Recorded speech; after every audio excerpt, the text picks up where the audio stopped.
a fait preuve de bonté à l'égard de l'église de Pentecôte. Nos réalisations sont énormes. Notre impact se fait sentir parmi les nations. Et nombreux sont ceux qui ont accédé à la puissance salvatrice de Jésus-Christ. Le Seigneur nous a ouvert la voie dans des pays comme le Yémen, le Somaliland, certaines régions du Moyen-Orient, le Sahara occidental et d'autres encore. Dieu fait ce qu'il veut et positionne stratégiquement l'église de Pentecôte dans tous les coins du monde. Pour nous encourager tous, je voudrais rendre un témoignage particulier. Personne n'aurait pensé que l'église de Pentecôte, par la puissance du Saint-Esprit, serait présente en Arabie Saoudite. Par la grâce de Dieu, nous avons 5 églises locales que nous appelons centres d'événements en Arabie Saoudite et nombreux sont ceux qui nous demandent de venir ouvrir des églises dans toutes les villes d'Arabie Saoudite. Les missions dans des nations ravagées par la guerre, comme l'Ukraine, sont de retour à la gloire de Dieu et l'Ukraine a commencé à organiser des cultes quotidiens et des cultes en présentiel à la gloire de Dieu. Dans un pays comme la Bulgarie, où le Seigneur nous a conduits à commencer une église, il y a une ville appelée Piran, où pendant 500 ans, le christianisme s'est presque éteint. C'est dans cette ville que le Seigneur nous a conduits en Bulgarie et, par la grâce de Dieu, cette ville a vu à nouveau la lumière du Christ. Je vous salue au nom de notre Seigneur Jésus-Christ, notre Sauveur, en ce jour où nous annonçons la naissance d'une nouvelle église, l'église de la ville de Piran. Oh mon Dieu, j'adore ce thème, l'église de l'île de Piran. Voici Piran derrière nous. Cette église a été fondée il y a 1000 ans par des missionnaires en feu pour Dieu. Le mot Piran en grec signifie pierros, c'est-à-dire le feu. Mais ce feu s'est éteint il y a 500 ans parce que les gens ont commencé à adorer leurs propres idoles, l'argent, eux-mêmes, et tout a cessé. Je ne connais aucune âme sauvée ici à Piran. Mais cela va changer par la puissance du Saint-Esprit, car Dieu nous envoie prêcher l'évangile à tous, aux pauvres, aux faibles, aux riches, aux membres du gouvernement, qui ont une grande influence sur la société. Ces personnes qui sont derrière moi, il y a un avocat qui a accepté Jésus, un ancien toxicomane qui a accepté Jésus, et un ancien musulman qui a accepté Jésus. Les disciples du Seigneur Jésus-Christ, et voici ce que nous allons faire. Nous allons faire de l'évangélisation porte à porte dans les rues, dans tous les magasins, dans toutes les boutiques, dans toutes les épiceries. Ce sont des musées, ils sont tous fermés. Regardez, c'est la plus grande église ici. Vous voyez qu'elle est fermée. Derrière moi se trouve un musée. C'est l'ancien lieu de baptême qui est également fermé. Mais Dieu est en train de changer cette ville. Dieu est en train de changer la réalité de cette ville. Je ne sais pas vraiment. Il n'y a pas de chrétiens ni de nouveau ici. Alors priez pour nous pendant que nous prions pour vous. Que Dieu vous bénisse. Gloire à Dieu, au seul Dieu, à Jésus-Christ, l'agneau de Dieu qui ôte le péché du monde.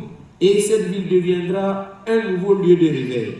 Ce sont quelques-uns des témoignages que nous pouvons partager avec vous. Le Seigneur nous a aussi conduits à souvenir. Il y a beaucoup d'autres villes où le Seigneur nous conduit en 2025. Pour les espaces accueillants où les croyants peuvent se réunir pour adorer, se connecter et être renforcés dans leur foi, le Seigneur nous a bénis avec des acquisitions très stratégiques. L'acquisition de propriétés nous donne l'effet de levier dont nous avons besoin pour opérer dans ces pays. Et grâce à votre aide, nous avons pu acquérir des propriétés et en rénover certaines en Espagne, à Tarragone et en Belgique, à Anvers. Nous avons pu acquérir un bâtiment à La Havane, à Cuba, un à Abuja, au Nigeria, 2 en Afrique du Sud, Port Elizabeth et Johannesburg, et un en Suède, un au Danemark et un autre en République d'Irlande. Dieu utilise l'acquisition de propriétés grâce à ce que le Seigneur vous donne, de nous donner pour soutenir le travail, pour vous donner le genre de levier dont nous avons besoin dans les nations où le Seigneur nous emmène. Une chose miraculeuse que le Seigneur a faite, c'est que dans un pays comme le Qatar, le gouvernement du Qatar a libéré un terrain de 18 000 m² pour que toutes les églises du Qatar puissent avoir un lieu de culte. Et par la grâce de Dieu, l'église de Pentecôte a obtenu une part de ces 18 000 m² de terrain. C'est l'œuvre du Seigneur. Et par la grâce de Dieu, nos membres au Qatar, qui sont plus de 1000, auront un lieu de culte. Espagne, par exemple, le nouveau temple acheté pour 290 000 € a fait l'objet d'une rénovation importante de 155 000 € afin d'en améliorer la sécurité, la fonctionnalité et l'esthétique. Ces améliorations communes ont créé un cadre de culte plus confortable et plus sûr et dont l'Église a attiré davantage de membres en offrant un espace bien équipé et invitant à la communion. Ce lieu, par la grâce de Dieu, nous avons pu l'acheter au prix de 290 000 euros. Ensuite, nous l'avons rénové pour qu'il soit accepté par l'État afin que nous obtenions un permis de fonctionnement. Et nous avons donc procédé à de nombreux travaux de rénovation pour un montant d'environ 155 000 euros. Je suis ici pour vous annoncer, en ce jour de la semaine d'émission, qu'environ 2/3 de ces travaux de rénovation ont été couverts par la commission des missions. Le reste, soit 1/3, a été financé par notre fonds interne.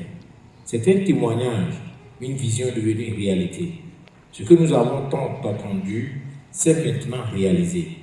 Mais cela a été rendu possible grâce à la provision de Dieu et à l'amour de nos pères et de nos membres qui se donnent à fond et s'engagent à faire quelque chose pour Dieu.